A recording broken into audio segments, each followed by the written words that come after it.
안녕하십니까. 내추럴 보디빌딩학과 총장 기토울입니다.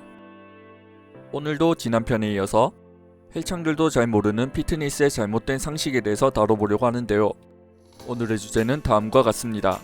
첫 번째, 에너지 드링크는 몸에 괜찮은가? 두 번째, 아침 식사를 꼭 해야 하는가? 세 번째, 조리를 하면 영양 성분이 달라지는가? 네 번째, 우유는 몸에 괜찮은가? 다섯 번째, 자극 위주로 운동하는 것이 근성장에 도움이 되는가입니다. 그러면 먼저 첫 번째인 에너지 드링크는 몸에 괜찮은가에 대해서 살펴보려고 하는데요. 바쁜 일반인들, 헬창분들에게는 에너지 드링크가 필수적인 시대가 왔습니다. 한 자료에 따르면 에너지 드링크 마켓이 2015년도에는 100억이었고 2025년에는 200억을 기대하고 있다고 말합니다. 소비가 많은 만큼 건강에 괜찮을까라는 우려의 목소리로 커지는데요.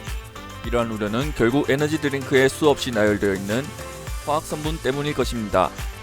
위 사진은 에너지 드링크에 평균적으로 들어가 있는 성분들인데요. 한 연구에 따르면 타우린을 과용량 복용한다면 몸에 부정적인 영향을 미친다고 말합니다. 먼저 결과부터 말씀드리자면 에너지 드링크에 과다 복용은 안 좋다고 말씀드리고 싶습니다. 다양한 성분 중에 제가 가장 피해야 한다고 생각하는 성분은 바로 당과 카페인입니다. 당은 지난 시간에도 알아봤는데요. WHO에서는 이렇게 말했습니다.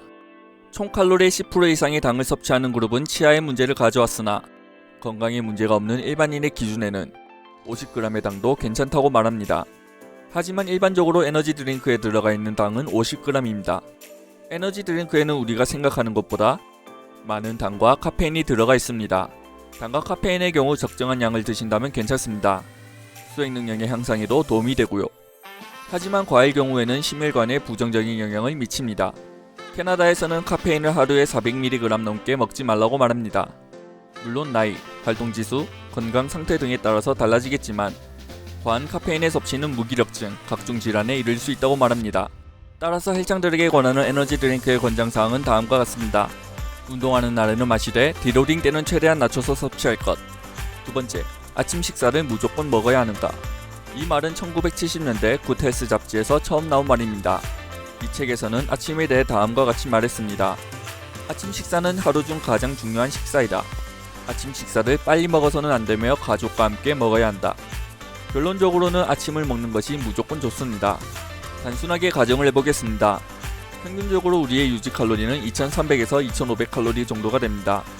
그리고 한 끼는 보통 750 칼로리가 되고요. 따라서 일반적으로 3끼를 먹는다고 가정했을 때 2250 칼로리가 됩니다.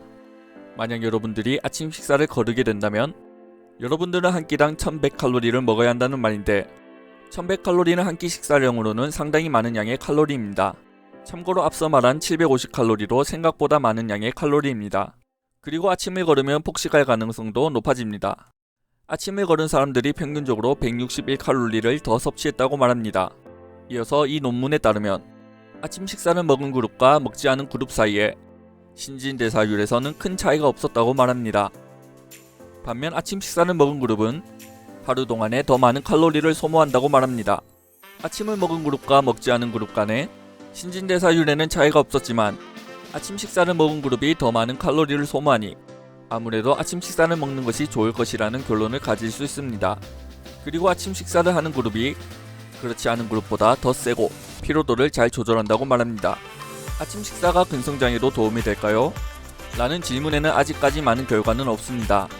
하지만 이전에 알아봤듯이 하루에 4끼에서 5끼를 먹는 것이 근성장에 좋은데 아침을 거르고 첫 끼를 아점으로 먹는다면 남은 하루 동안 남은 3끼에서 4끼를 먹는 것은 상당히 힘들 것입니다. 아침 식사에 대한 권장사항은 다음과 같습니다. 아침 식사는 기호에 따라 드시면 된다. 만약 아침을 드신다면 고단백의 식사를 하는 것이 좋다. 아침을 안 먹는다면 하루의 첫 끼를 고단백으로 식사하는 것이 좋다. 세 번째, 조리를 하면 영양성분이 달라지는가? 이 말은 고열, 물로 조리를 하면 영양성분이 파괴된다 라는 말에서 나왔습니다. 하지만 이 질문에 대한 대답은 음식을 어떻게 조리하냐에 따라서 달라집니다. 결론적으로 찌는 것은 성분을 약간 더 좋게 만들고 끓이는 것은 성분을 약간 안 좋게 만들어준다고 합니다. 특히 끓이는 것은 비타민C와 같은 수용성 비타민을 파괴시킨다고 말합니다. 또한 조리를 할 때는 고온도로 조리를 하는 것을 피하고 물을 많이 넣지 말라고 합니다. 전자레인지는 어떤가요? 전자레인지는 우리가 생각하는 것보다 괜찮다고 말합니다. 이 자료에 따르면 당근을 전자레인지로 조리를 했을 때 카로틴 성분이 12%가 증가하였습니다. 이 사이트에서는 전자레인지에 대해서 다음과 같이 말합니다. 전자레인지는 안전한 기술이다. 빠르고 편리하고 음식에 좋은 영향을 미친다. 2015년도 한 연구에서는 이렇게 말합니다. 찌는 것이 가장 좋은 조리의 방법이다. 오히려 영양 성분을 잘 지켜주기도 하고요. 질량 보존의 법칙이라는 것이 있잖아요. 이건 뭔가요? 질량 보존의 법칙이란 화학반응 전후에서 나타나는 전질량을 같다고 하는 법칙인데요. 간단하게 말하면 날계란과 삶은 계란 사이에는 차이가 없다는 것입니다. 그리고 이것은 탄단지에 적용되는 것이라고 보시면 될 것입니다. 네 번째, 우유는 몸에 안 좋은가? 생물 중에 유일하게 인간만이 다른 종의 우유를 찾아 먹습니다. 그리고 이러한 사실이 우유는 자연적으로 봤을 때 우리의 몸에 안 좋다 라는 말이 나오게 된 것입니다. 그리고 전 인구의 65%에서 75%가 유당분해 효소 결핍증을 가지고 있습니다. 쉽게 말해 우유를 소화시키지 못한다는 말입니다. 이 논문에서는 29개의 논문을 합치고 78만 명을 대상으로 실험을 했는데 우유 및 유제품을 섭취하는 것은 우리의 몸에 아무런 해를 끼치지 않는다고 말합니다. 그리고 많은 논문에 의하면 우유는 영양소가 풍부하기에 우리의 몸에 다양한 이점을 준다고 말합니다. 이 논문에서도 우유가 우리의 몸에 부정적인 영향을 미치는 것은 발견할 수 없었다고 말합니다. 이 논문에서는 특이하게 유제품과 각종 질병에 대해서 조사를 했는데요. 전립선 암을 제외한 모든 병에는 긍정적인 영향을 미친다고 말했습니다. 결과적으로 많은 논문에서는 우유를 섭취하는 것이 우리의 몸에 부정적인 영향을 미치는 것은 별로 없다고 말합니다. 우유를 먹거나 보충제를 먹으면 여드름이 올라온다고 하시는 분들이 계신데요. 관련해서 논문이 존재합니다. 이 연구에서는 유제품이 여드름과 관계가 있다고 말했고 치즈나 요거트 같은 유제품과는 여드름이 관계가 없다고 말했습니다. 다섯 번째, 자극 위주로 운동하는 것이 근성장에 도움이 되는가? 예, 도움이 됩니다. 이 논문에서는 운동을 하지 않았던 사람들을 대상으로 실험을 진행했는데 이 누구는 운동할 때 자극을 계속 느끼면서 운동한 그룹이 그렇지 않은 그룹보다 더 많은 근성장을 이룰 수 있었다고 말합니다. 반면 하체에서는 자극을 느끼면서 운동을 하는 것과 자극을 느끼지 않으면서 운동을 하는 것 사이에는 큰 차이가 없었다고 말합니다. 그 이유는 하체보다 상체를 더 잘 컨트롤할 수 있기 때문이라고 말합니다. 하지만 연구에서는 기존에 운동을 해왔던 사람에게는 자극을 느끼면서 운동을 하는 것이 하체에서도 큰 차이를 보일 것이라고 말했습니다. 스트렝스에 있어서도 비교를 해봤는데요. 스트렝스에 있어서는 두 그룹 간의 차이는 없었다고 말합니다. 제 권장사항은 다음과 같습니다. 모든 운동에 자극을 느끼지 말라. 단순 관절 운동에만 적용하라. 8회 이상 진행하는 운동에 자극을 느껴라. 어떻게 움직임이 일어나는지에 초점을 둬라. 우리가 운동을 할 때 올바른 자세로 최대 가동 범위로 운동을 진행하면 어떻게 해서든 우리의 근육은 일을 하고 있습니다. 따라서 위에 A에서 C를 지켜주시면 좋은 결과를 가지실 것입니다. 오늘의 강의를 요약해보겠습니다. 첫 번째, 에너지 드링크는 몸에 괜찮은가? 에너지 드링크는 우리가 생각하는 것보다 더 많은 당과 카페인이 들어가 있습니다. 하지만 당과 카페인의 경우 적정한 양을 먹으면 괜찮다. 과할 경우에는 심혈관에 부정적인 영향을 미친다. 따라서 여러분들에게 권하는 에너지 드링크의 권장사항은 다음과 같다. 운동하는 날에는 섭취하고 디로딩 때는 쉬자. 두 번째, 아침 식사를 무조건 먹어야 하는가?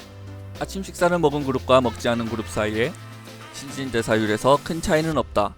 반면 아침 식사를 먹은 그룹은 하루에 더 많은 칼로리를 소모한다고 말한다. 그리고 아침 식사를 하는 그룹이 더 세고 피로도를 잘 조절한다. 따라서 정리하자면 아침 식사는 기호에 따라서 드시면 된다. 만약 아침을 드신다면 고단백 식사를 하는 것이 좋다. 아침을 안 먹는다면 하루의 첫 끼를 고단백으로 식사하는 것이 좋다. 세 번째, 조리를 하면 영양 성분이 달라지는가? 찌는 것은 성분을 약간 더 좋게 만들고 끓이는 것은 성분을 약간 더 안 좋게 만든다. 전자레인지는 우리가 생각하는 것보다 좋다. 네 번째, 우유는 몸에 안 좋은가? 우유 및 유제품을 섭취하는 것은 부정적인 영향보다 긍정적인 영향이 많다. 다섯 번째, 자극 위주로 운동하는 것이 근성장에 도움이 되는가? 한 연구에서는 이두근 운동을 할 때 이두의 자극을 계속 느끼면서 운동한 그룹이 근성장을 더 했다고 말했다. 권장사항으로는 모든 운동에 자극을 느끼지 말라. 단순 관절 운동에만 적용하라.